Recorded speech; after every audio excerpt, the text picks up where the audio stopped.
The heat sensor flickered. Border Outpost Ridge 7 sat 30 miles east of the Big Bend crossing, where Texas dirt met stone, and the only thing separating two nations was a fence that rattled in the wind. The outpost was not much to look at. Concrete bunkers half buried in caliche soil, rusted antenna arrays, a water tower that groaned when the temperature dropped at night. 12 soldiers called it home. None of them wanted to be there. Captain Jonas Blackwell stood in the Tactical Operations Center, staring at the thermal display.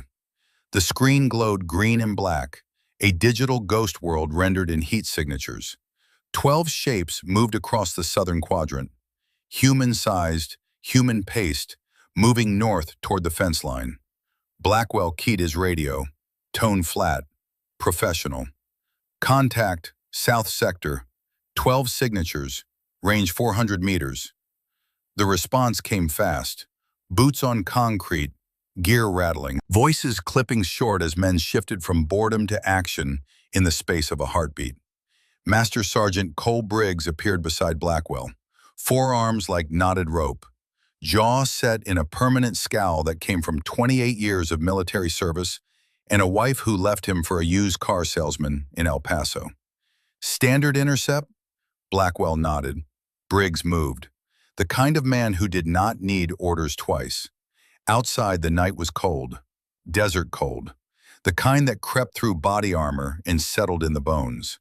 The fence line stretched into darkness, chain link topped with razor wire, catching starlight in jagged glints. 4 soldiers took position, rifles up, night vision active, breathing controlled. The 12 signatures kept moving, steady, predictable. Then they vanished, not scattered, not running, gone. Blackwell leaned closer to the thermal display, eyes narrowing. The screen showed empty ground, no heat, no movement, nothing. "What the hell?"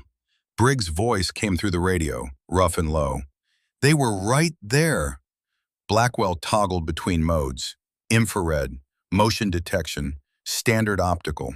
Every feed showed the same thing, empty desert, no tracks in the dust, no shapes in the shadows. 12 people did not just disappear.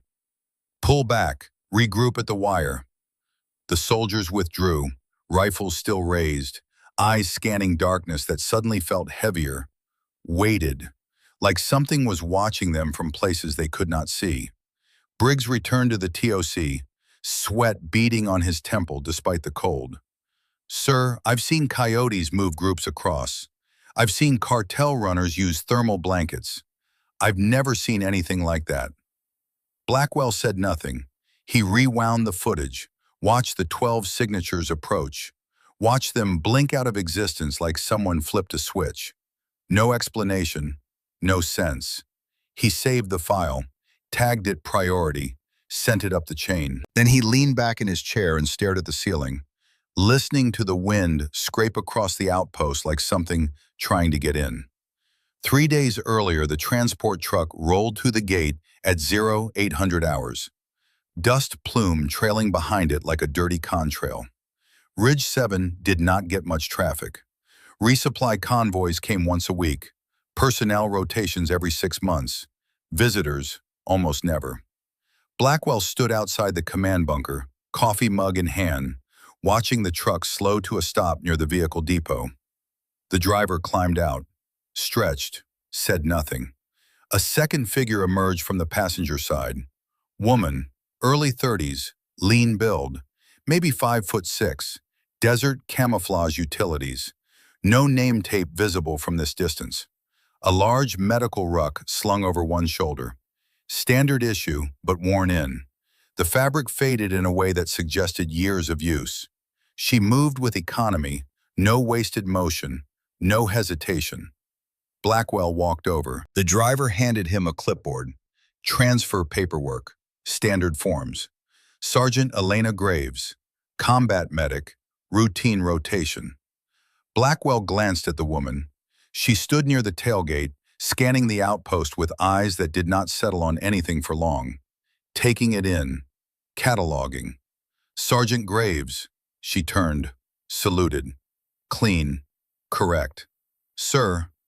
Her voice carried weight without volume, the kind that did not need to be raised to be heard. Welcome to Ridge 7. You'll bunk in Building 3. Master Sergeant Briggs will show you around. Understood, sir. Briggs appeared from the motor pool, wiping grease from his hands with a rag that only spread it around. He looked at Elena the way a man looks at a stray dog. Suspicion mixed with inconvenience. Another medic. Blackwell raised an eyebrow. You have a problem with medical personnel, Master Sergeant? Briggs shrugged. No, sir. Just seems like we get a lot of desk jockeys with medbags lately. Elena said nothing. Her face remained still, unreadable. She shouldered her ruck and followed Briggs toward the living quarters, boots crunching on gravel. Blackwell watched her go. Something about the way she moved, smooth, deliberate, like someone who had walked through worse places than this and come out the other side. He went back to his coffee. Building 3 smelled like disinfectant and old sweat. Concrete walls, metal bunks, a single window with bars across it, not to keep people out, but to keep the glass from shattering during the dust storms that rolled through every few weeks. Elena set her ruck on the bunk near the back, unzipped it, began unpacking. Medical supplies came out first. Gauze, tourniquets, IV kits, hemostatic powder, chest seals. Everything organized in clear plastic cases labeled in neat block letters. She placed them on a metal shelf bolted to the wall. Then books, 3 of them, field medical manuals. She stacked them beside the supplies.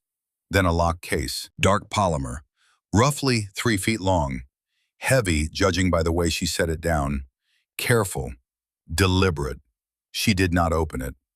Briggs stood in the doorway, arms crossed. You settling in okay? Yes, Master Sergeant. Good. Chow is at 1200. Formation at 1800. Medical bay is in Building 2 if you need to set up. Understood. Briggs turned to leave, then paused. You been deployed before? Elena looked at him. Yes. Where? Iraq, Afghanistan. See much action? Elena's response came measured. Enough. Briggs studied her for a moment. Then he nodded. Welcome to the rear echelon, Sergeant. Out here, the most dangerous thing you'll face is boredom. He left. Elena finished unpacking, placed a small framed photo on the shelf. A younger version of herself in dress blues, standing beside an older man in army fatigues. The man had colonel's eagles and a weathered face that suggested he had seen everything twice. She touched the frame once, light, quick. Then she locked her footlocker and walked outside. The outpost was laid out in a rough grid. Command bunker at the center, living quarters on the west side, motor pool and maintenance sheds to the east. The TOC sat elevated on a small rise, giving a clear view of the fence line and the desert beyond. Elena walked the perimeter, not aimlessly, measuring. Her eyes tracked sightlines, gaps in the concertina wire, dead zones where the floodlights did not reach. She paused near an unmanned M240 machine gun mounted on a tripod. The barrel angled toward the southern approach. The traverse was stiff, rust on the feed tray. She knelt, worked the mechanism, loosened the pivot, wiped dust from the optics. A voice behind her. You know how to use that? She turned. A young soldier stood there, maybe 21, 22, private chevrons, name tape read Maddox. He had the kind of face that still looks surprised by the world. I'm a medic, Elena said. I know how people get hurt. Maddox grinned. Fair enough. He offered his hand. She shook it. His grip was firm, but unsure. The grip of someone still learning how to hold authority. You need anything, Sergeant, just ask. Most of us are pretty bored out here. Happy to help. Appreciate it, Private. He walked away. Elena returned to the machine gun, adjusted the headspace, checked the belt feed, left it better than she found it. Then she turned and looked south, toward the fence line, toward the empty desert beyond where heat shimmered even in winter. Her lips moved, silent, counting something. From the TOC window, Lieutenant Sienna Reeves watched. Reeves was 28, intelligence officer, too smart for this posting, and everyone knew it. She had narrow eyes that missed nothing, and a tablet that never left her hand. She took a photo of Elena standing near the machine gun, zoomed in, saved it. Then she opened an encrypted message app and typed, "Asset arrived, confirming ID." She sent it. The reply came 30 seconds later. "Observe, do not engage, report deviations." Reeves closed the app, looked back outside. Elena was gone. That evening, Private Tyler Maddox twisted his ankle during a routine perimeter patrol. Stepped wrong on loose rock, went down hard. By the time he limped back to the outpost, the joint was swollen and hot to the touch. He sat outside the medical bay, boot unlaced, grimacing every time he moved.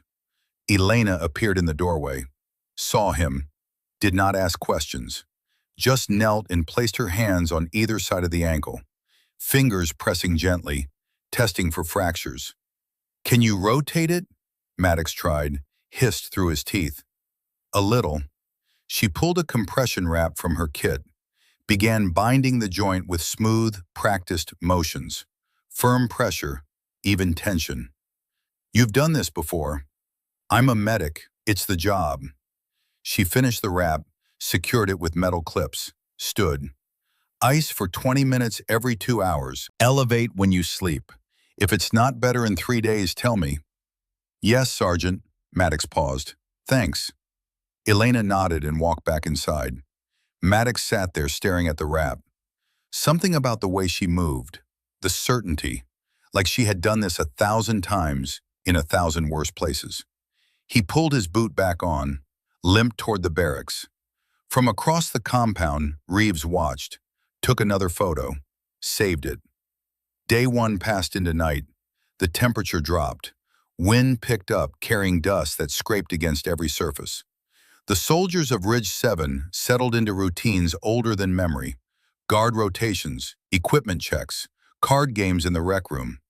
Elena sat alone in her bunk, reading a field manual by the light of a small LED lantern. The locked case rested on the floor beside her bed, untouched. Outside, the desert stretched in every direction, vast and empty and indifferent. And somewhere in that emptiness, 12 signatures had vanished. Day 2. Evening. The shot came at 19:45 hours. Private Hendricks was on tower duty, scanning the southern approach through thermal binoculars, half asleep on his feet. The round hit the sandbag 2 inches from his head. He dropped. Instinct, training, terror. The crack of the rifle followed a half-second later, distant, sharp. "Contact south!" Ridge 7 exploded into motion. Sirens, shouts, soldiers pouring from barracks with rifles and body armor half-fastened. Blackwell burst from the command bunker, already keying his radio. "Sit rep!" Hendricks, still flat on the tower platform, voice shaking. "Sniper fire, South Ridge, single shot. Casualties negative, near miss." Blackwell scanned the ridgeline through his own optics. Nothing visible, just rock and shadow, and a sky turning purple with twilight. Briggs appeared at his elbow. "Suppression fire?" "Negative. One shot could be random, could be probing. We return fire, we give away positions." Smart. Briggs did not like it, but he understood. The soldiers spread out. Defensive positions. Eyes on the southern perimeter. Minutes passed. Silence. Then a second shot. This one hit the radio antenna mounted on the TOC roof, 800 meters away. The antenna sheared clean, sparks flying as the coaxial cable snapped. Blackwell felt something cold settle in his gut. That was not random. That was precision. "All personnel, take cover. We have a trained shooter." The team pulled back, filtering into hardened positions. Briggs moved low and fast, years of muscle memory taking over. He slid into a bunker, pressed his back against the concrete, breathing hard. Elena was already there. She knelt near the firing slit, medical bag open beside her. But her eyes were not on the bag. They were on the desert, Fixed. Unmoving. Briggs stared at her. You should be in the aid station. Elena's gaze remained locked on the ridgeline. That's not random fire. That's probing. Briggs blinked. How would you know? She finally turned. Her expression remained neutral, controlled. I read the after-action reports. Briggs wanted to say something, did not. Something in her eyes stopped him. Blackwell's voice crackled over the radio. All stations, hold fire, maintain defensive posture, wait for my command. Elena stood, walked to the bunker entrance. Where are you going? I need air. Briggs almost stopped her. Almost. But she moved with the kind of authority that made rank irrelevant. He let her go. Outside, Elena walked 20 feet from the bunker, stopped, turned south.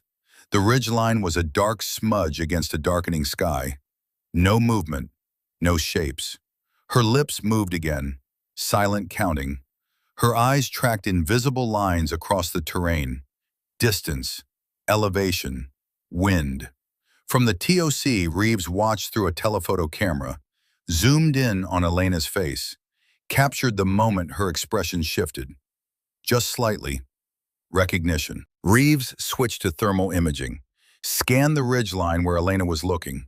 Saw nothing, but she saved the angle, marked it on the map. Elena turned and walked back inside. Her hand, hanging loose at her side, trembled once. Just once. Then it was still. Hendricks was brought down from the tower, shaking, pale. Elena met him at the medical bay. Shoulder wound. The round had clipped him after all. Tearing through the outer deltoid. Not deep, not fatal, but bleeding. She cut his uniform away, packed the wound, applied pressure. Her hands moved with mechanical precision. No hesitation, no wasted motion. Hendricks stared at the ceiling, jaw clenched. Is it bad? You'll live. She irrigated the wound, sutured it closed. 12 stitches, neat and even. Dressed it with gauze and tape. Hendricks watched her work. You've done this a lot. Elena offered no response. She finished the dressing, administered antibiotics, wrote notes on a medical chart. Keep it clean. Change the dressing every 12 hours. If you see red streaks or feel heat, tell me immediately. Yes, Sergeant. She stood, walked to the sink, washed blood from her hands. The water ran pink, then clear. Briggs appeared in the doorway. How is he? Stable. He can return to light duty in 48 hours. Good. Briggs looked at Elena. That was fast work. It's the job. Briggs nodded slowly, then he left. Elena dried her hands, stared at her reflection in the small mirror above the sink. The face looking back was tired, older than 32, eyes that had seen things they could not unsee. She turned away. That night, Blackwell called a briefing. Key personnel gathered in the TOC. Briggs, Reeves, Maddox, 3 others. Maps spread across the table. Coffee going cold in styrofoam cups. Blackwell pointed to the ridgeline on the map. 2 shots, both precision, 800-meter range, low light conditions. This is not random harassment. This is professional. Reeves stood. I have intel. All eyes turned to her. She pulled up satellite imagery on her tablet, showed the group. Militia compound, 15 kilometers south of the border. Heavy presence, fortified structures, and according to a classified source, possible hostage holding. Blackwell leaned closer. Hostages? Unconfirmed. Could be Border Patrol agents who went missing 2 weeks ago. Could be bait. Briggs crossed his arms. How did you get this intel, Lieutenant? Reeves met his gaze. Classified source. Silence. The kind of silence that carried weight. Blackwell straightened. We report this up the chain. Wait for orders. No one moves without authorization. The group dispersed. Reeves stayed behind, tapping on her tablet. Blackwell watched her. You want to tell me what you're really looking at? Reeves hesitated, then turned the tablet toward him. A file, heavily redacted, a name visible at the top. Phantom Protocol. Blackwell read the visible lines. His expression did not change, but his jaw tightened. Does she know you know? Reeves shook her head. Not yet. Keep it that way. Reeves closed the file. Walked out.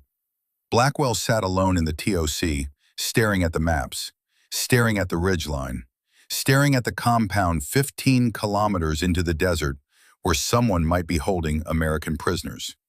He poured himself more coffee. It was cold. He drank it anyway. Elena lay in her bunk, staring at the ceiling.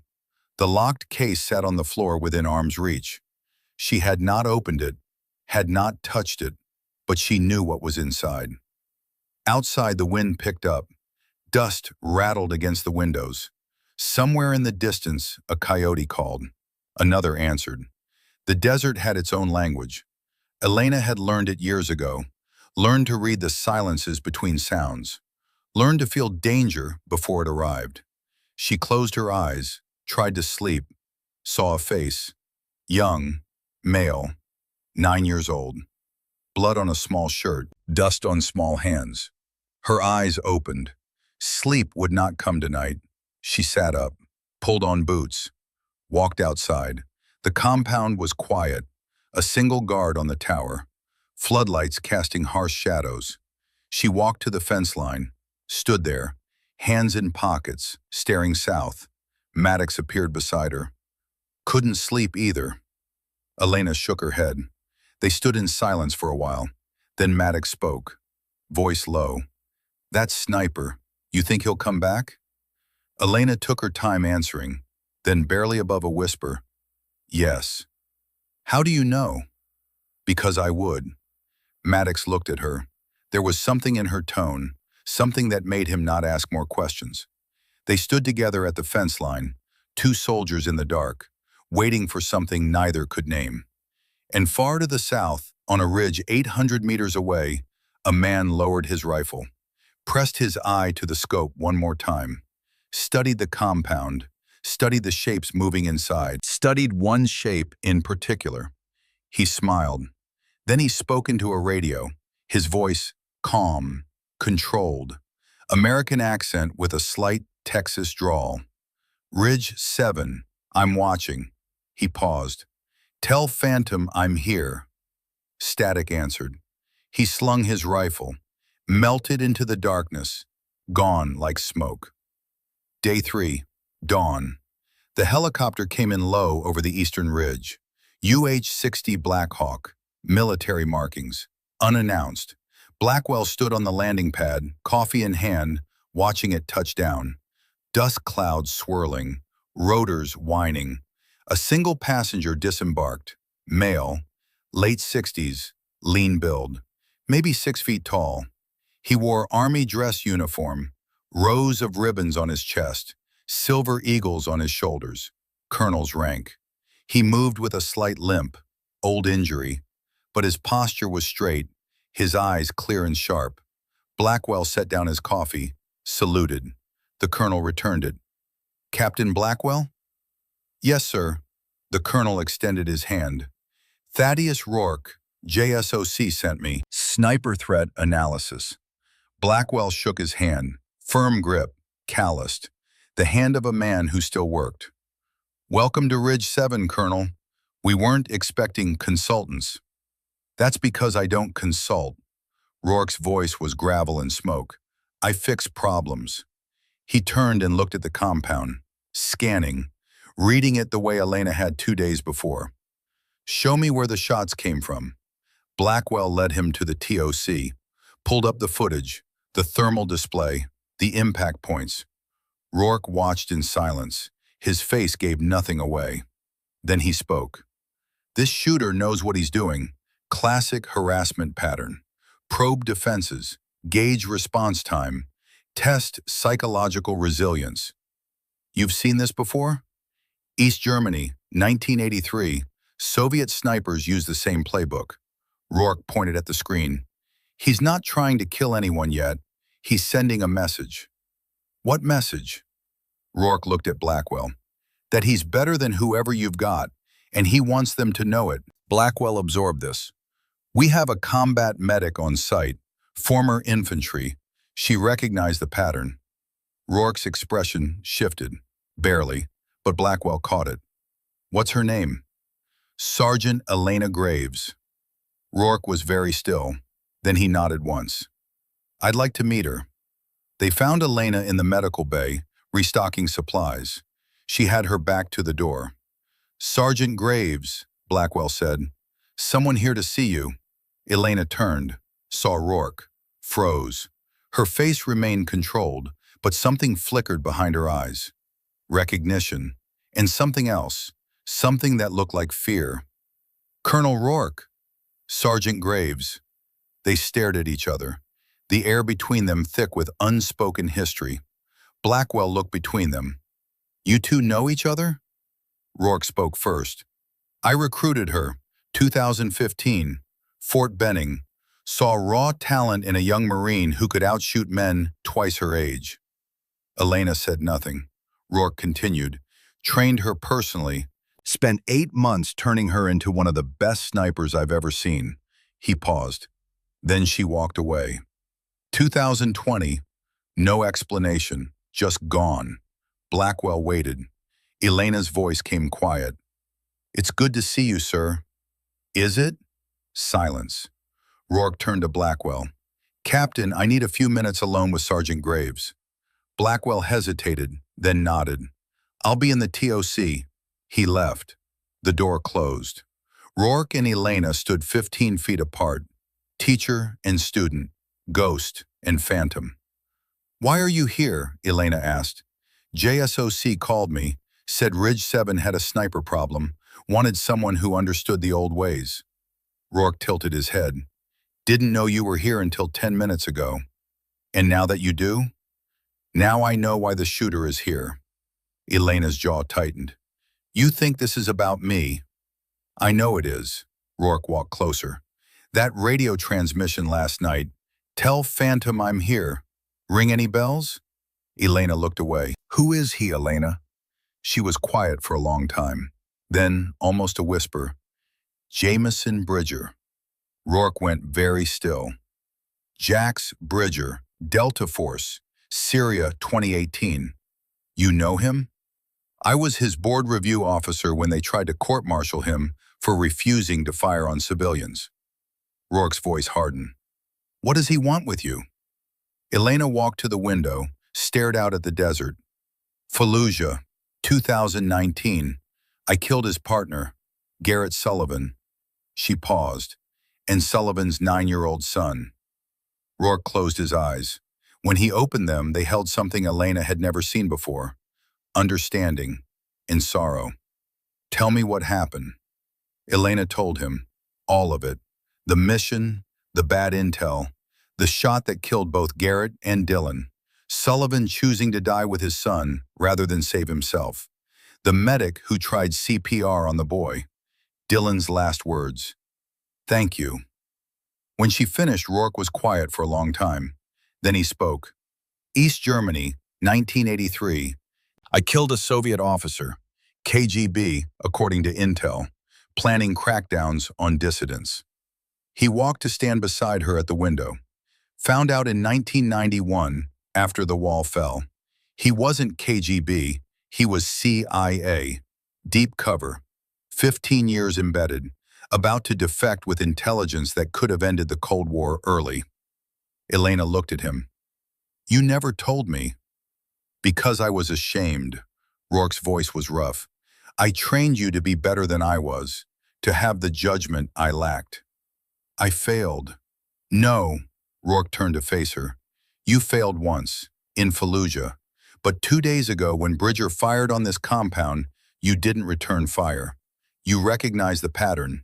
Held discipline. He paused. That's growth. That's what I tried to teach you. It doesn't bring Sullivan back. Doesn't bring Dylan back. No, it doesn't. Rourke put a hand on her shoulder. But it means the next life you face, you'll make the right call. They stood together, teacher and student, both carrying ghosts. Outside, the sun climbed higher. Heat building. Wind dying. And somewhere in the desert, Jameson Bridger watched through a scope, waiting, patient. The hunt had only just begun. The rescue call came at 14:30 hours. A woman's voice, strained, breaking up through static. "This is Dr. Isabel Caldwell, Archaeological Research Station. If anyone can hear this, we need immediate assistance." Blackwell grabbed the handset. "This is Ridge 7. What's your situation?" "The station collapsed. I'm trapped. My leg is pinned. Please, I need help." Blackwell looked at the map. The research station was marked 3 kilometers east of the outpost. Close enough to reach, far enough to be dangerous. He keyed the mic. "How many in your party?" "Just me. Everyone else evacuated before the collapse. I stayed to secure equipment." Blackwell exchanged glances with Briggs. A rescue mission. Simple on paper, deadly in execution. "We're coming. Hold tight." He turned to his team. Briggs, Maddox, Reeves, 2 others. "Gear up. We move in 20 minutes." Elena appeared in the doorway. "I'm going." Blackwell shook his head. "I need you here in case there are casualties when we return." "Sir, with respect, you'll need a medic on site. If her injuries are severe, moving her without stabilization could kill her." Blackwell considered. She was right. He knew it. Briggs knew it. "Fine, grab your aid bag." Rourke stepped forward. "I'm coming too." "Colonel, this is a tactical operation." "I'm 67, not dead." Rourke's voice carried command. "You have a sniper threat. I'm the best counter-sniper you've got. You need me." Blackwell looked at the old soldier, saw steel in those eyes, the kind that did not bend. "All right, but you follow my lead." Rourke nodded. 20 minutes later, the team assembled at the gate. 6 soldiers, full combat load. Elena carried her medical ruck, now visibly heavier. Blackwell noticed but said nothing. Rourke carried an M40A5 rifle, custom maintained. Worn wood stock polished smooth by decades of use. He moved with it like an extension of his body. The gate opened. They moved out. The desert stretched before them, empty and vast. Heat already rising in waves despite the afternoon hour. They moved in a tactical column, spacing tight, eyes scanning. Elena walked behind Maddox, in front of Reeves. Her gaze swept the terrain in methodical arcs, left to right, near to far, reading the ground like a language. Maddox glanced back at her. "You've done this before, field movement." Elena did not answer, just kept walking. Maddox wanted to say more, wanted to ask how a medic moved like infantry, but something in her silence told him to wait, to watch, to learn. They covered the first kilometer without incident. The research station appeared in the distance, a cluster of prefab buildings and excavation tents. One structure had partially collapsed, support beams jutting at wrong angles. Blackwell raised a fist. The column halted. He glassed the area through binoculars. No movement, no vehicles, no signs of life except the occasional flutter of torn canvas in the wind. "Looks clear." Briggs moved forward. Maddox set security. Reeves and Elena followed Blackwell toward the collapsed building. The structure groaned as they approached, metal stressed beyond its limits. Elena moved to the debris field, scanning for the voice they had heard on the radio. "Dr. Caldwell?" A weak response. To the left. "Here." Elena shifted toward the sound. Found her. Isabel Caldwell was mid-30s, dark hair matted with dust and blood. A support beam lay across her lower leg. The limb was bent at an unnatural angle. Compound fracture, bone visible through torn fabric. Blackwell knelt beside her. "We're going to get you out." Caldwell's eyes were glassy with shock. "Thank you. I thought I was going to die here." Elena opened her medical ruck, pulled out IV supplies, splinting material, morphine, started an IV line with practiced efficiency. Reeves helped lift the beam. Blackwell pulled Caldwell free. She screamed. The sound echoed across the desert. Elena administered morphine, waited for it to take effect, then began splinting the leg. Her hands moved with absolute certainty. "Immobilize. Stabilize. Prevent further damage. Maddox's voice crackled over the radio. Movement. South Ridge. Same position as last night. Blackwell's head snapped up. How many? One. Stationary. Could be observation. Elena did not stop working. Finished the splint, secured it, checked Caldwell's vitals. She's stable to move, but we need to do it now. Blackwell nodded. Briggs, Maddox, prepare to displace. We're coming to you. They lifted Caldwell onto an improvised litter, started moving back toward the column. That's when the shot came. The round hit the ground 5 feet in front of Blackwell. Dust exploded upward. The crack followed instantly. Contact! The team dropped. Weapons oriented south. Return fire erupted.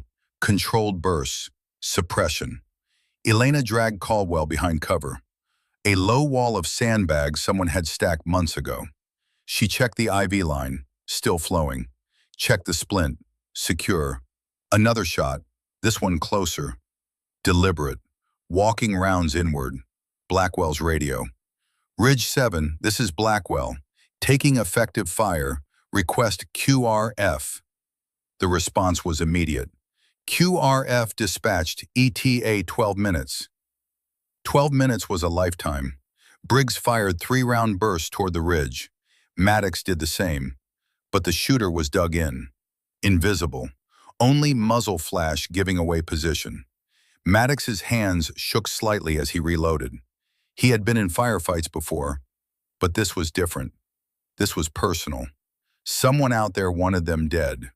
Wanted Elena dead. He glanced at her. She worked on Caldwell with absolute focus. No fear in her eyes, just determination. How does she do that, he thought. How does she stay so calm? Rourke low-crawled to Blackwell. Sir, I can suppress. Blackwell looked at him, the old colonel with the custom rifle. With what? He's entrenched. I know where he is. I can keep his head down. Blackwell made a decision in half a second. Do it. Rourke moved to better position, settled behind a rock outcropping, pressed his eye to the M40A5 scope. The world narrowed, became nothing but reticle and target. He found the ridge, found the position, saw a glint, metal, scope lens, range 900 meters, wind left to right, 5 miles per hour, elevation adjust. His breathing slowed, heart rate dropped. Decades of muscle memory taking over. He fired. Downrange, rock exploded exactly where he aimed, 6 inches from the target's position. The return fire paused. Rourke worked the bolt, chambered another round, fired again. Different angle. Same message. I see you. I can match you. Stand down. Silence. Then movement. The figure on the ridge withdrew. Disappeared. Rourke safed his rifle. Looked at Blackwell. He's pulling back. Why? Because he knows he's facing someone who can hurt him now. The QRF arrived.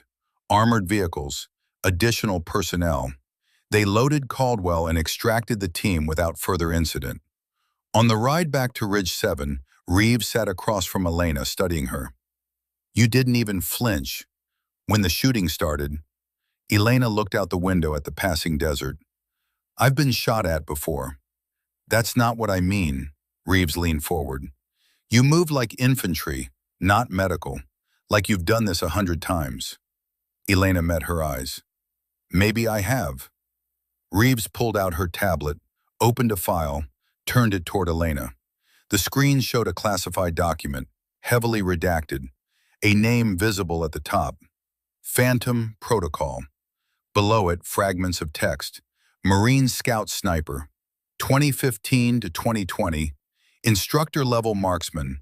Abrupt transfer to medical. No explanation given. Elena stared at the screen. Said nothing. Reeves' voice was quiet. You weren't just a sniper. You were a legend. Top of your class. Recommended for advanced schools. She paused. And then, in 2020, you walked away. No explanation. Just gone. Elena handed the tablet back. That person doesn't exist anymore. But the shooter on that ridge thinks she does. Elena looked away. Then he's hunting a ghost.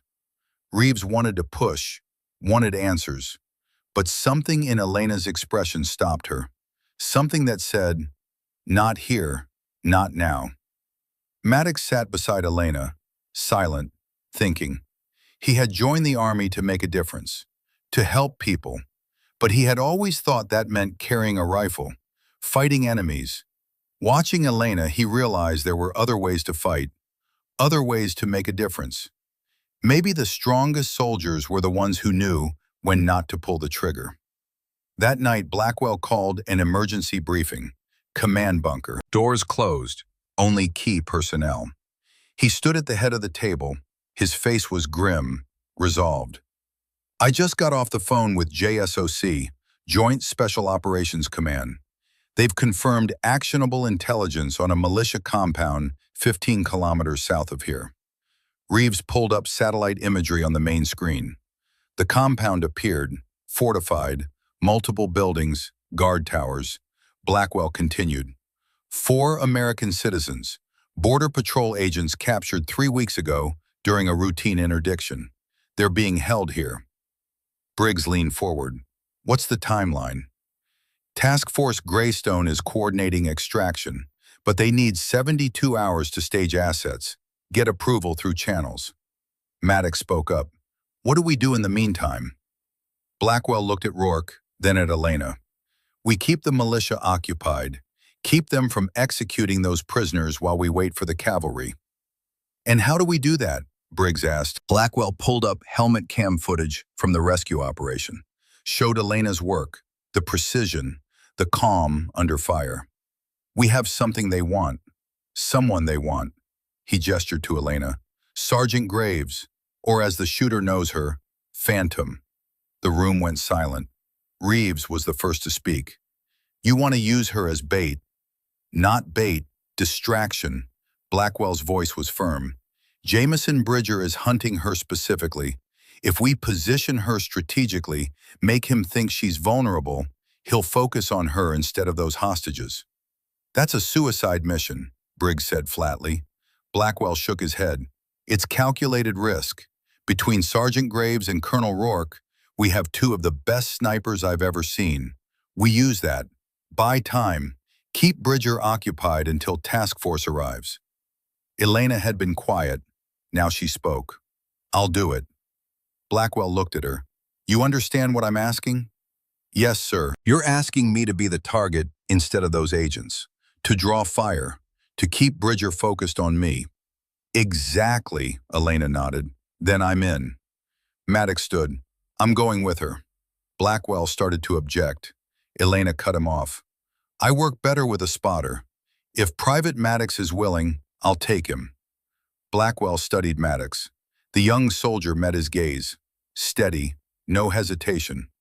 Maddox felt his heart pounding. He was volunteering to walk into danger, to put himself between Elena and a professional killer. But he had made his choice. He would not let her face this alone. All right, Blackwell's voice cut through Maddox's thoughts. You 2 are forward observation. Briggs, coordinate defensive positions here. Reeves, maintain comms with Task Force Command. We hold for 72 hours. Then this is over. The briefing ended. People filed out. Elena stayed behind. Blackwell approached her. This is voluntary. You can say no. I know. Then why say yes? Elena looked at the satellite image still on the screen. The compound, the guard towers, 4 people trapped inside. Because 6 years ago, I killed someone I shouldn't have. And every day since, I've been trying to make up for it. She turned to Blackwell. If I can save 4 lives by risking 1, that's a trade I'll make. Blackwell nodded. Understood. Just make sure you come back. Elena did not promise anything, just walked out. Maddox caught up with her outside. Sergeant, why'd you agree to this? Elena kept walking. Because it's the right thing to do. Even if it gets you killed? Especially then. Maddox fell into step beside her. You know something? For a medic, you've got a pretty messed up sense of self-preservation. Elena's lips twitched, almost a smile. "Welcome to the infantry, Private." They walked in silence toward the armory, began prepping gear for the next morning. Maddox's mind would not stop racing. He was scared, terrified, if he was honest, but he was also determined. He thought about his family back home, his mother, his younger sister. What would they think if they knew what he was about to do? Would they be proud, or would they think he was a fool? He did not know. But he knew one thing. Elena Graves was willing to die to save people she had never met. That was the kind of soldier he wanted to be. That was the kind of man he wanted to become. Rourke found Elena an hour later, outside, alone, staring south. "Can I ask you something?" Elena turned. "Go ahead." Rourke spoke carefully, referencing what they both knew but hadn't fully discussed since his arrival. "What happened in Fallujah? The full story, not the sanitized version." Elena told him everything she had confessed in the medical bay days before, but this time she added what she hadn't said then. The sound Dylan made when he fell, the way Garrett's hand reached for the boy even as they both went down, the medic who tried CPR, the child's last words, "Thank you." She told him about Bridger, about 6 years of guilt, about choosing to save lives because she could never undo the ones she took. When she finished, Rourke stood beside her in silence. Then he spoke. "The Volkov story I told you, that guilt drove me for 40 years. After I found out the truth, I took every dangerous assignment, every suicide mission, thought if I died doing something heroic, it would make up for my mistake." He looked at her. "You know what I learned? Dying doesn't fix anything. Living does. Living and making different choices." Elena nodded slowly. "That's why you trained me, to be better than you were." "And you are." Rourke's voice was firm. "That's why you won't kill Bridger, even though he's hunting you." Elena met his eyes.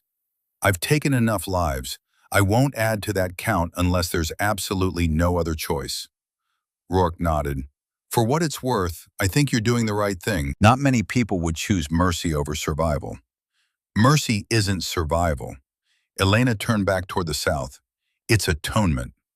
Rourke left her there, alone with the desert and the stars and the weight of 6 years' worth of ghosts. Far to the south on the ridge, under the same sky, Jameson Bridger lay prone behind his rifle, scope trained on Ridge 7, watching. He had seen the warning shots, Colonel Rourke's rounds. Close, too close. Understood the message. You're facing someone who can match you now. He spoke into his radio, low, controlled. "Compound, status." The reply came back. 4 prisoners secured, no issues. "Good, increase guard rotation. Americans will move within 72 hours. Understood." Bridger lowered the radio, returned his eye to the scope, found the small figure standing outside the medical bay, too far to see her face, but he knew it was her.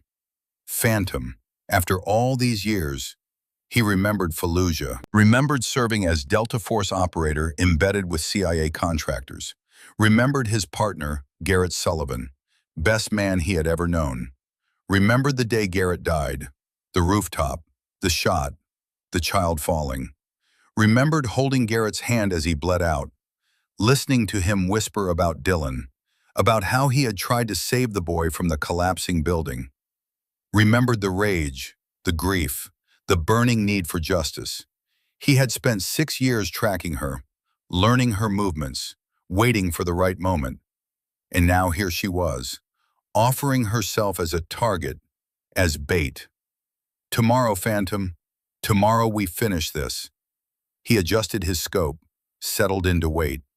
The night deepened, temperature dropped, wind picked up carrying dust and the smell of creosote. Elena finally went inside, lay on her bunk, did not sleep. Maddox lay in the bunk across from her, eyes open, staring at the ceiling. "You awake?" he asked quietly. "Yeah." "You scared?" Elena thought about it. "Terrified." Maddox turned his head, looked at her. "Me too." "Good. Fear keeps you sharp." They lay in silence. Then Maddox spoke again. That story you told Colonel Rourke about Fallujah, the kid, what about it? You think Bridger knew them? The people you shot? Elena closed her eyes. I think he did. I think that's why he's here. So this is personal. For him. For both of us. Maddox processed this. If it comes down to it tomorrow, if you have to choose between your life and his, what will you do? Elena opened her eyes, stared at the dark ceiling. I don't know. You should know. I know I should, but I don't. Maddox nodded. Then I guess we'll find out together. Yeah, I guess we will. They fell silent. Outside, the guard changed. Boots on gravel, radio chatter, the normal sounds of a military outpost at night. But nothing felt normal anymore. Something had shifted. Something had changed. The hunt was on. And by morning, someone would bleed. The only question was who. Elena finally drifted into uneasy sleep, dreamed of rooftops and dust and small bodies falling, woke before dawn, sweating, heart racing. Maddox was already up, gear packed, rifle cleaned. He looked at her.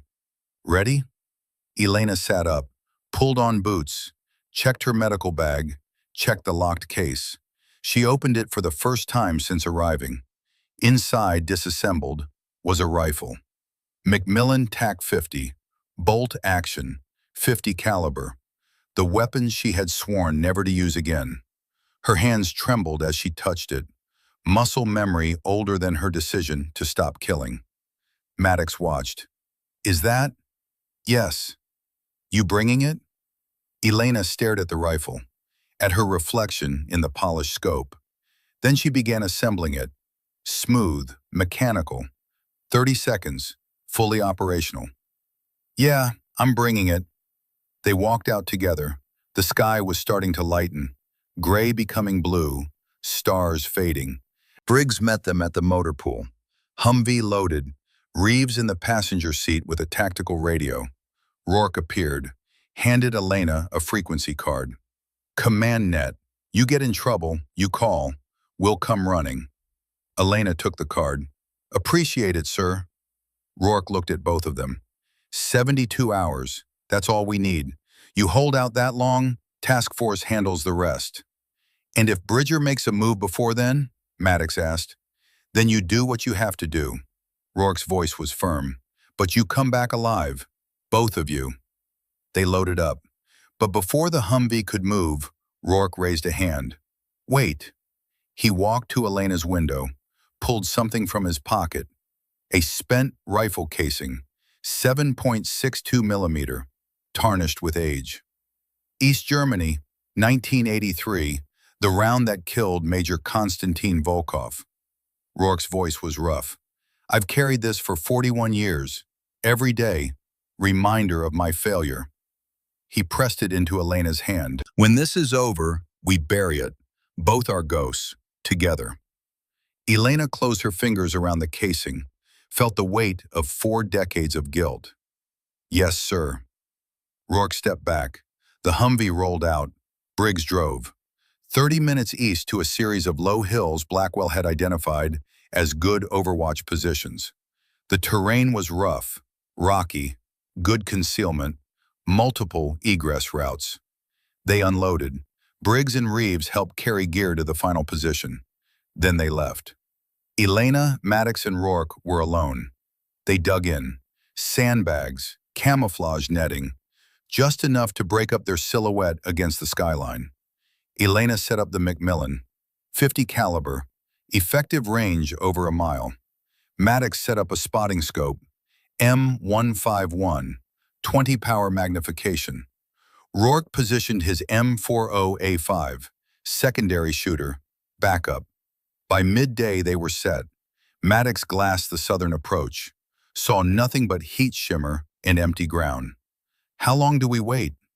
Elena settled behind her rifle. As long as it takes. Hours crawled by. Sun climbed. Temperature rose. They drank water, ate MREs, spoke little. The desert stretched in all directions, vast and indifferent. beautiful in its cruelty. Maddox broke the silence. Can I ask you something? Elena kept her eye to the scope. Sure. That call sign, Phantom. How'd you get it? Elena was quiet, then, because I was good at disappearing. Fire and vanish. That was my method. Take the shot. Gone before anyone knew where it came from. Sounds lonely. It was. She paused. That's why I left. Couldn't stand being invisible anymore. And now? Maddox asked. Now I'm visible. I'm choosing to be seen. Choosing to stand between people and danger instead of hiding in shadows. Maddox nodded, went back to his spotting scope. The afternoon wore on. Shadows lengthened. Wind picked up. Then Maddox saw it. Contact, South Ridge, single figure, 1,200 meters. Elena swung her rifle, found the position, saw him. Jameson Bridger stood on the ridgeline, not hiding, not concealed, just standing there, looking directly at their position. He raised one hand, slow, deliberate, a wave. Then he lifted a radio. Elena's radio crackled. His voice calm, almost friendly. Phantom, it's been a long time. Elena picked up her handset. Bridger, why are you doing this? His laugh was soft. You know why, Fallujah. You took everything from me. I didn't know. The intelligence was wrong. Intelligence is always wrong, Phantom, but bullets are forever. Elena's grip tightened on the rifle. What do you want? Bridger was quiet for a moment, then, I want you to understand what it feels like, to lose someone you care about, to be powerless to stop it. He paused. The hostages, 4 good people, families waiting, and in 60 hours, unless you do exactly what I say, they die. 1 every 15 hours, starting with a woman. She's 5 months pregnant. Maddox looked at Elena. Her face was stone. What do you want? Elena repeated. I want you to come to me, alone, unarmed. Trade yourself for them. Bridger paused. You have 12 hours to decide. After that, the first one dies, and their blood is on your hands. The radio went silent. Elena lowered the handset, stared at the ridge. Bridger was gone. Maddox spoke quietly. You're not actually considering it. Elena did not answer. Rourke moved closer. Elena, listen to me. You go there, you die, and those hostages probably die anyway. Maybe, or maybe 4 people live because I made a choice. Rourke grabbed her shoulder, turned her to face him. This isn't about saving them. This is about you punishing yourself for Fallujah. Elena pulled away. You don't know that. I know exactly that, because I did the same thing. Rourke's voice was hard. After Volkov, I took every dangerous assignment, every suicide mission. Thought if I died doing something heroic, it would make up for my mistake. He stepped closer. You know what I learned? Dying doesn't fix anything. Living does. Living and making different choices. Elena looked at him, at her mentor, at the man who had shaped her into what she was. What if this is the right choice? Then we make it together. Rourke's voice softened. You don't go alone. That's not negotiable. Maddox stood. Neither of you is going without me. They stood together, 3 soldiers, 3 generations, bound by duty and something deeper. Elena nodded slowly. All right, if it comes to that, we go together. It won't come to that, Rourke said, because we're going to find another way. They packed up, returned to Ridge 7. Blackwell was waiting in the TOC. Elena briefed him. Bridger's ultimatum, the 12-hour deadline, the pregnant agent. Blackwell's face darkened with each word. We have 72 hours. Task force is moving assets. We can't accelerate that. Bridger's giving us 12, Elena said. Then we negotiate. We stall. We buy time. He won't negotiate. Elena's voice was quiet but firm. This isn't about the hostages. It's about me, about Garrett Sullivan, about Dylan. Reeves spoke up. Who are Garrett and Dylan? Elena turned to her. People I killed in Fallujah. People Bridger cared about. The room went silent. Briggs was the first to speak. So this is personal. For both of us. Blackwell stood. We don't negotiate with terrorists, and we don't sacrifice our people. You stay here. We wait for task force. And if they die waiting? Elena's voice carried an edge. Then that's on command, not on you. Elena looked at each of them. Good soldiers, good people, trying to do right in an impossible situation. She nodded. Understood, sir. Blackwell dismissed them. Elena walked to her quarters, sat on her bunk, stared at the case.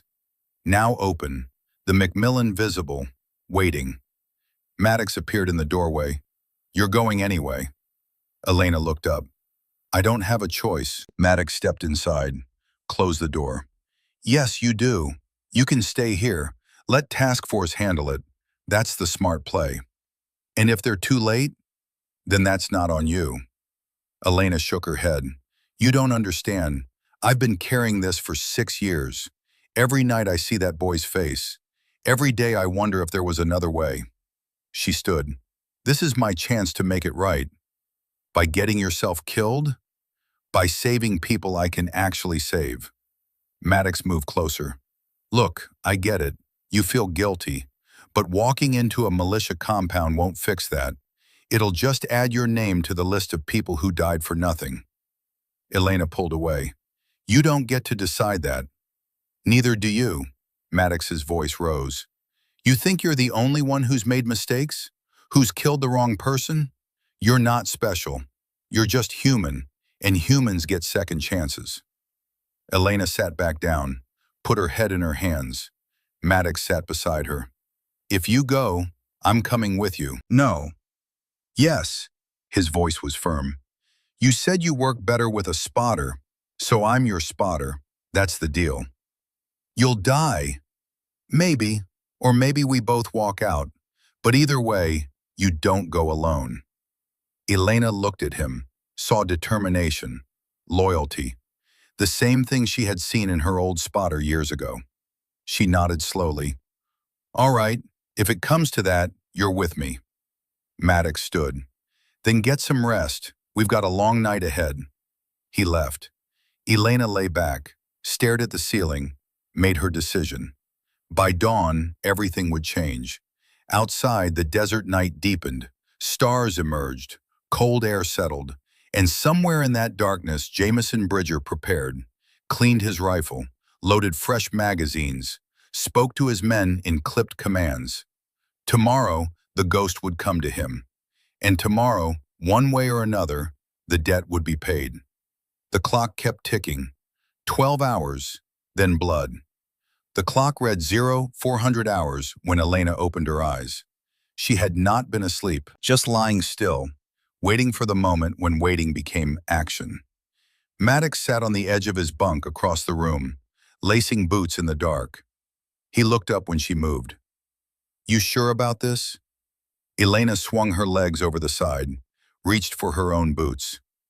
I've never been less sure of anything in my life. Then why? Because being sure doesn't matter.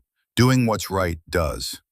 They dressed in silence. Combat utilities, body armor, load-bearing vests, magazines, medical supplies, water, everything they would need for what came next.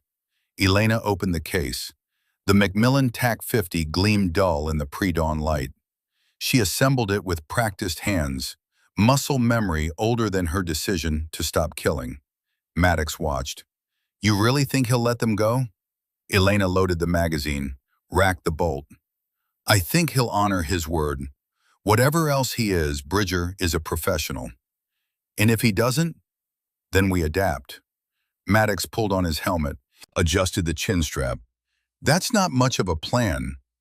Elena slung the rifle, looked at him. It's the only plan we have.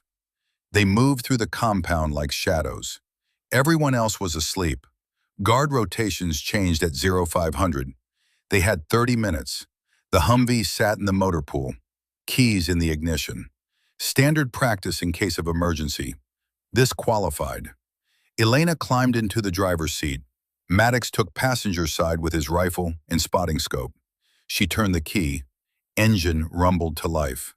The gate guard heard it, stepped out of his shack, saw the Humvee moving, raised his radio.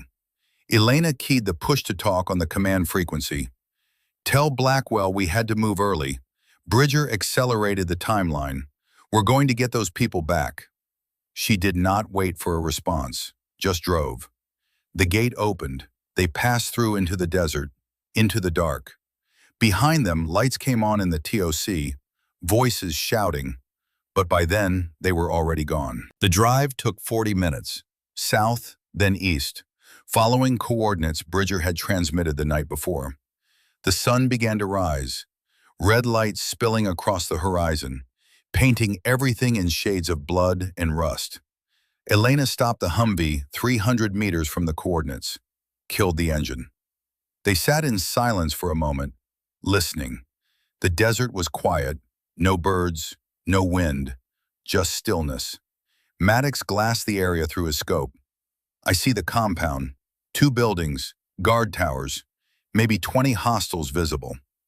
Elena pulled out her binoculars, studied the layout, memorized distances, angles, dead zones. "There," Maddox pointed. "South building, 2nd floor, 4 signatures through thermal." The hostages. Elena lowered the binoculars, looked at Maddox. "You don't have to do this. You can drive back. Tell Blackwell what happened." Maddox shook his head. "I'm your spotter. Where you go, I go." Elena wanted to argue, wanted to tell him to save himself, but she saw the set of his jaw, the determination in his eyes. She nodded. "All right, let's finish this." They exited the Humvee, moved on foot, low and slow, using terrain for concealment. 200 meters out, a voice called from the compound. English, American accent. "Stop there, Phantom. Come no closer." Elena halted, raised her hands, empty, the rifle slung across her back. "I'm here, like you asked. Let them go." Silence. Then a door opened.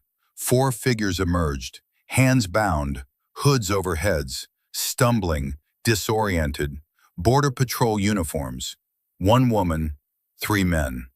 The woman's midsection showed the slight swell of early pregnancy. Guards pushed them forward, rough, uncaring. Elena's hands clenched, forced herself to stay calm. The hostages moved closer. 100 meters, 75, 50. The pregnant woman looked up, saw Elena through a gap in her hood. Hope flickered in her eyes. Elena spoke quietly. "Keep walking. Don't stop. Don't look back." The hostages passed her, kept moving toward the Humvee where Maddox waited. Elena stood alone now, facing the compound, facing 20 armed men, facing the weight of 6 years. A figure appeared in the doorway.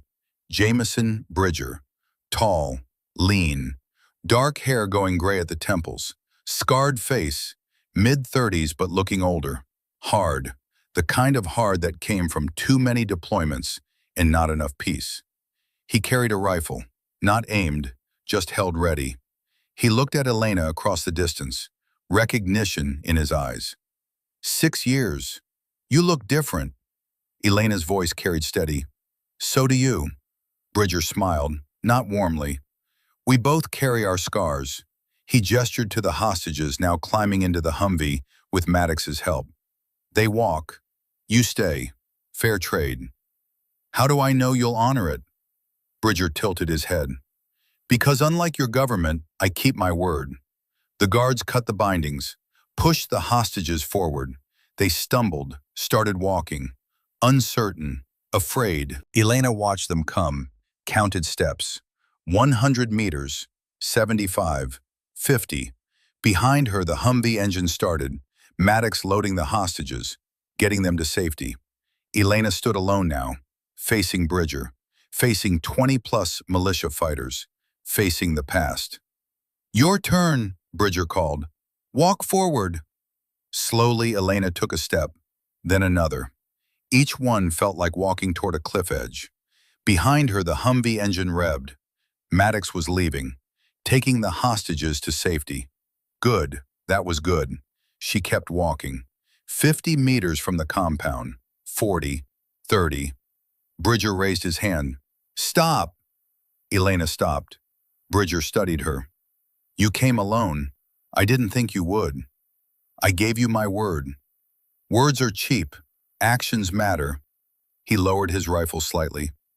Why didn't you kill me yesterday? You had the shot. Elena met his gaze. Because I've killed enough people. I won't add to that count unless there's no other choice. Even when the person wants you dead? Especially then. Bridger was quiet. Then he spoke, his tone shifting, softer. Garrett Sullivan was my brother, not by blood, but by bond. We served together. Delta Force, Syria, Fallujah. He saved my life. Twice. Elena's breath caught. Bridger continued. When he got out, went contractor work, I stayed in. Got kicked out eventually. Dishonorably discharged for refusing to fire on civilians. He paused. Garrett found me after. Gave me work, purpose, family.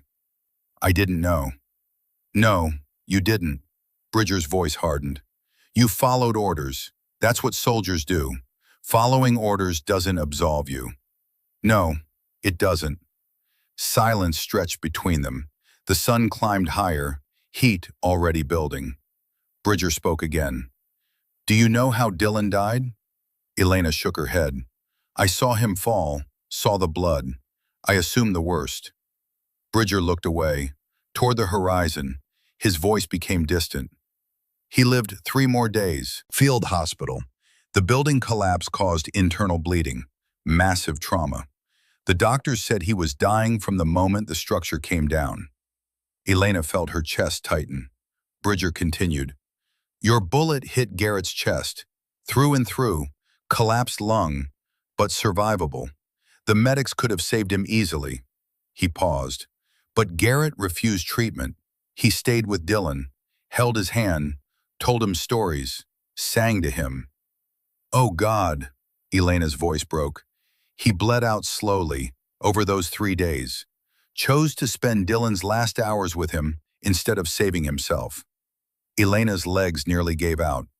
So I didn't just kill Dylan, I killed Garrett by forcing that choice. You pulled a trigger based on false intelligence. Bridger's voice was steel. Garrett wasn't an arms dealer. He was working with CIA to identify smuggling routes. Good man, wrong place, wrong time. His voice became hard again. The war killed them, but you were the weapon it used. Elena, tears falling now. I'm sorry. I know it doesn't change anything, but I'm sorry. Bridger raised his rifle, aimed at her chest, 20 meters, impossible to miss. Sorry doesn't bring them back. Elena did not move, did not raise her hands, did not beg. I know. She closed her eyes, accepted death. A shot rang out. Elena flinched, waited for pain, for darkness. Neither came. She opened her eyes. Bridger stood with his rifle lowered, smoke drifting from the barrel. The round had hit the ground at Elena's feet. He looked at her with something that might have been respect. Garrett made me promise something before he died. Elena waited. He said if I ever met the soldier who shot him, I should ask one question. What question? Bridger's voice was quiet now. Are you the kind of soldier who kills without thinking, or the kind who carries every death? Elena's voice was barely a whisper. I carry them all. Bridger nodded slowly. Then you've already paid your debt. Living with that weight is punishment enough. He lowered his rifle completely, turned to his men, spoke sharp, final. Stand down, let her go. The guards looked confused. Bridger repeated the order. They lowered their weapons. Elena stared. You're letting me walk away? Bridger reached into his pocket, pulled out something small, walked forward, stopped 3 feet from Elena. He held out his hand. In his palm was a folded piece of paper, old, worn.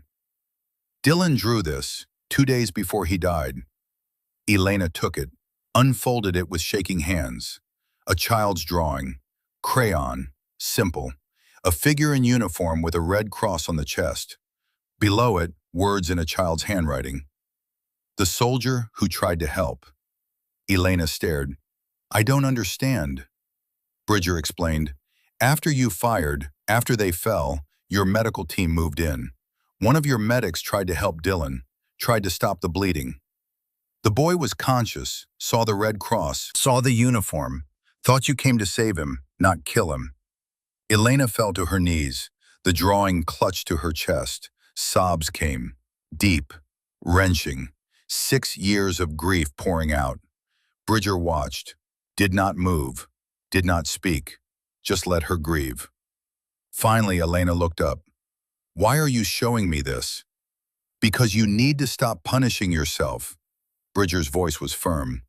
Dylan forgave you before he even knew there was anything to forgive. He saw a soldier with a med cross and believed in help. That's what he carried in his last days. Not anger, not blame, hope. Elena stood on shaking legs. But Garrett told me something too, in those last hours. Bridger's voice cracked slightly. He said the war made us all victims. Soldiers, civilians, children, everyone. And he said the only way to beat the war is to choose something better. What did he choose? Bridger's voice was thick. Love.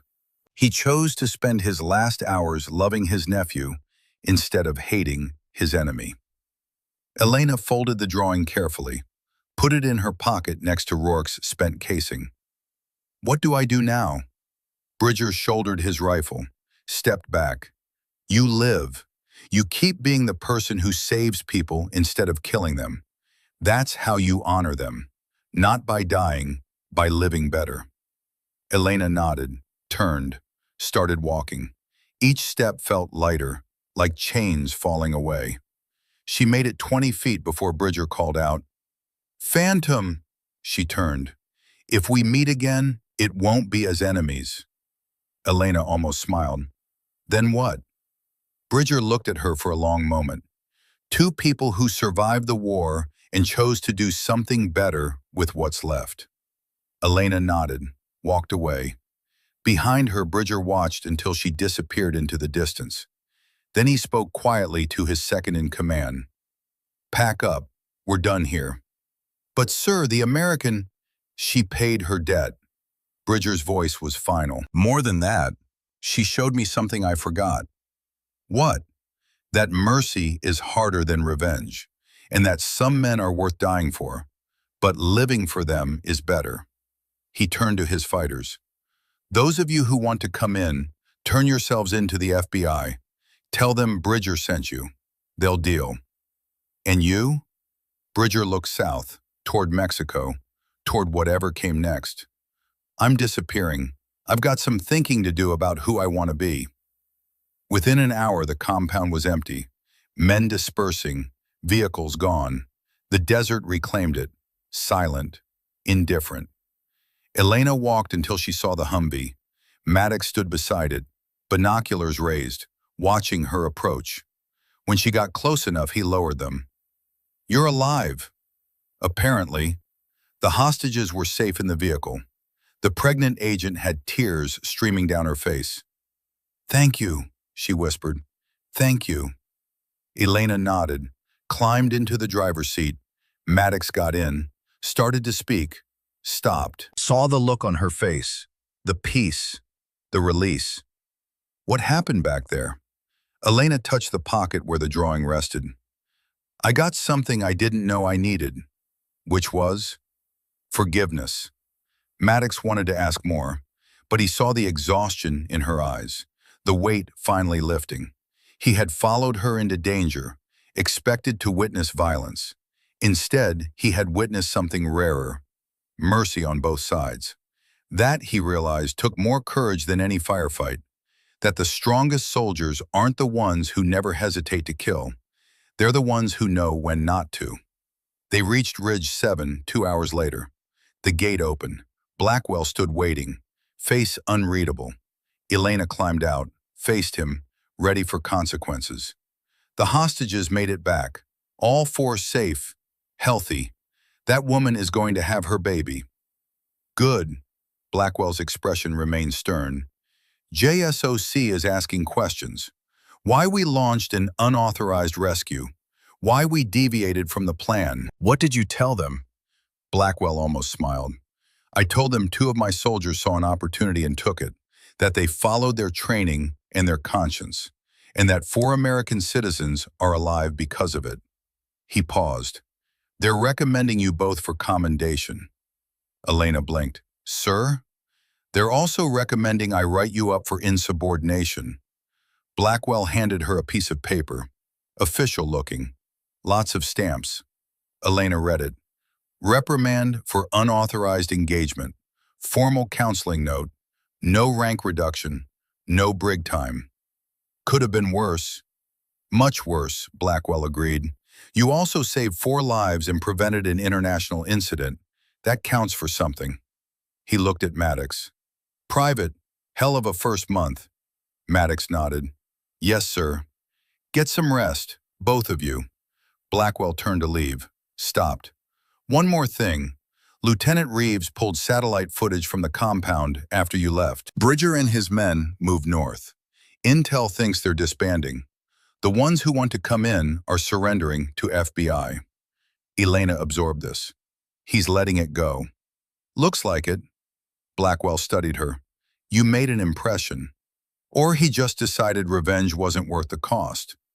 Blackwell nodded. Either way, this is over. Bridger is gone. The hostages are safe, and you're still here. He walked away. Elena stood in the compound, feeling the sun on her face, the wind in her hair. Alive, present. Maddox approached. You okay? Elena nodded. Yeah, I think I am. Maddox smiled. For what it's worth, I learned something today. That the strongest soldiers aren't the ones who never hesitate to kill. They're the ones who know when not to. Elena looked at him. You're going to make a good soldier, Maddox. I put in the paperwork this morning. Medical training transfer. If they approve it. They will. Elena's voice was certain. I'll make sure of it. That night, Elena sat in her bunk. The drawing spread on her lap. She studied every line, every color choice. A child had forgiven her, had seen her not as a killer, but as someone who tried to help. That changed everything. Reeves appeared in the doorway, knocked softly. Come in. Reeves entered, sat on the edge of the bunk, handed Elena a tablet. Thought you should see this. The screen showed a classified file, recently declassified, details about the Fallujah operation. Elena read. Her eyes widened. The intelligence that identified Garrett Sullivan as an arms dealer had been fabricated, planted by a rival contractor group to eliminate competition. The United States had acted on false information. Reeves spoke quietly. You were set up. So was Sullivan. The whole operation was based on a lie. Elena set down the tablet. So I killed an innocent man because someone wanted him dead and used us to do it. Reeves nodded. I thought you should know. It wasn't your fault. Not really. Elena was quiet for a long time. Then, it doesn't change the fact that I pulled the trigger, that a child lost his family because of my actions. No, Reeves's voice was gentle, but it means you were as much a victim as they were. Elena looked at the drawing, at the soldier with the red cross. Maybe, or maybe we're all just doing our best in impossible situations. Reeves stood. For what it's worth, I think what you did today took more courage than any shot you've ever made. Why? Because you chose mercy over revenge, grace over justice. That's harder than killing. Reeves paused at the door. Get some sleep, Sergeant. Tomorrow we start over. She left. Elena lay back, held the drawing against her chest, closed her eyes. For the first time in 6 years, she slept without nightmares. 6 months later, Ridge 7 had new personnel. Blackwell rotated out, promoted, Briggs took command. Reeves transferred to a better posting. Intelligence work at JSOC. Elena stayed, requested extension. They granted it, but not for long. One morning, Rourke appeared, unannounced, helicopter landing like before. He found Elena in the medical bay, training 3 new medics, young, eager, Maddox among them. He had been accepted into medical training, excelled at it, top of his class. Elena taught them trauma care, tourniquet placement, airway management, the skills that saved lives. One of the new medics raised his hand, Specialist Carter, 19 years old, fresh-faced. "Sergeant, is it true you were a sniper?" Elena paused, looked at him. "Long time ago, different life. Do you miss it?" "Every day." She placed a training mannequin on the table. "But I'd rather save lives than take them. This is harder work, more important work." "Why is it harder?" Carter asked. Elena considered her answer carefully. "Because killing is simple. You identify a threat, you eliminate it. But saving someone requires patience, skill, compassion. You have to fight against chaos in biology and time, and sometimes you lose anyway." The class was quiet, listening. Maddox spoke up. "It also takes strength to know when not to shoot." Elena met his eyes, nodded. "That's the hardest lesson of all." The class continued. Elena demonstrated techniques, corrected mistakes, encouraged questions. When it ended, Maddox stayed behind. "Package came for you." He handed Elena an unmarked box, no return address. Light. Elena opened it carefully. Inside was a spent rifle casing, .50 caliber, the kind fired from a rifle like hers. Engraved on the side in careful letters, "Phantom, the best enemy I never killed. Stay strong, soldier. J.B." Also inside was a photograph, Garrett Sullivan and Dylan, smiling, alive, playing with a ball in a dusty yard, happy. On the back, handwriting, American, block letters. "He forgave you before he died. Now I do too. Find peace, soldier. You've earned it." Signed simply, Jax. Elena set the photo on her shelf, next to Dylan's drawing, next to the framed picture of her and Rourke from years before. Her history, her ghosts, her reasons to keep going. Maddox looked at the display. "You keep all of them, the painful memories." Elena nodded. "They remind me why I chose this path, why mercy matters, why every life is worth saving. Even the ones that want you dead? Especially those." Rourke stepped into the room. "That's a good philosophy." Elena turned. "Sir." Rourke walked to the shelf, looked at the collection, the drawing, the photo, the casing. "New orders came through. They want you at Fort Benning, developing advanced combat medicine curriculum, training the next generation." Elena looked at him. "Permanent teaching position? You're the best we have, and between you and me, the Army needs more people who understand that saving lives is just as important as taking them." He paused. "Maddox put in a recommendation, said you taught him more in 6 months than a year of formal training." Elena smiled slightly. "Maddox talks too much. Kid's loyal, that counts for something." Rourke pulled something from his pocket, the spent 7.62 casing from East Germany. "I've carried this for 41 years, every single day. Konstantin Volkov, the man I killed on bad intel." He placed it on the shelf next to Bridger's 50 cal casing. "I think it's time we both let our ghosts rest." Elena looked at the 2 casings, side by side. 2 wars, 2 mistakes, 2 soldiers who chose to live with the weight rather than die from it. "What do we do with them?" Rourke picked up both casings. "We bury them, together, properly." That evening, as the sun set over Ridge 7, Elena and Rourke walked to the fence line, the southern perimeter, where it all began. They dug a small hole, not deep, just enough. Rourke placed Volkov's casing in first. "Major Konstantin Volkov, CIA asset, killed by friendly fire. May he rest in peace." Elena placed Bridger's casing beside it. Then she added Dylan's drawing. "Dylan Sullivan, innocent, forgave what he didn't understand. May he rest in peace.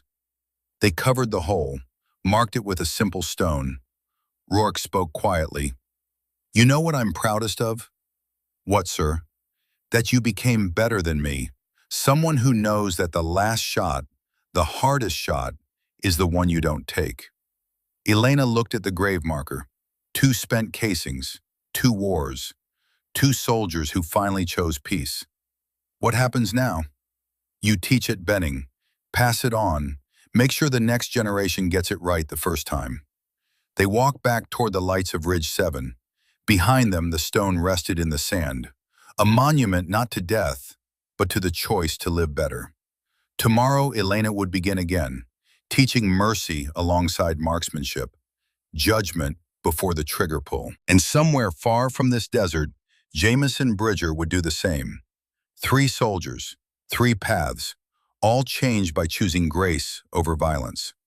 The desert wind carried dust and the scent of sage. The fence rattled one last time. And for the first time in 6 years, Elena Graves walked forward without the weight of ghosts pulling her back.